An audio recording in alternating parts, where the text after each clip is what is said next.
വീണ്ടും ഒരു തൃശൂർ പൂരം പടിവാതിൽക്കൽ എത്തവേ പൂരപ്രേമികൾ ആവേശത്തിലാണ്. പൂരം വർണ്ണവിസ്മയമാക്കാനുള്ള ഒരുക്കത്തിലാണ് സംഘാടകരും പൂരപ്രേമികളും. പൂരം വിളിപ്പാടകലെ എത്തിക്കഴിഞ്ഞു. പൂരത്തെ വരവേൽക്കാൻ തൃശൂർ നഗരവും ഒരുങ്ങിക്കഴിഞ്ഞു.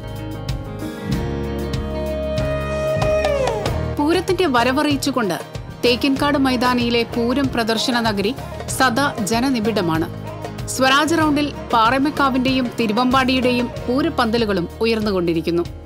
ഇത്തവണ തൃശൂർ പൂരത്തിന് പതിവിൽ കവിഞ്ഞ തിരക്കാണ് പ്രതീക്ഷിക്കുന്നത്. അതുകൊണ്ട് തന്നെ പൂരം സംഘാടകരും പോലീസും ജില്ലാ ഭരണകൂടവും നേരത്തെ ഒരുക്കം തുടങ്ങിക്കഴിഞ്ഞു. തിങ്കളാഴ്ച പൂരം ഘടകക്ഷേത്രങ്ങളിൽ കൊടിയേറും. ഏപ്രിൽ 28-നാണ് സാമ്പിൾ വെടിക്കെട്ട്. പാറമേക്കാവ് തിരുവമ്പാടി വിഭാഗങ്ങളുടെ പൂരച്ചമയ പ്രദർശനം 28-ന് രാവിലെ ആരംഭിക്കും. ചമയ പ്രദർശനത്തിനും വൻ തിരക്ക് പ്രതീക്ഷിക്കുന്നുണ്ട്. പൂരത്തലേന്ന് തെക്കേ ഗോപുരനട തുറക്കൽ ചടങ്ങിന് വൻ ജനാവലിയെത്തും.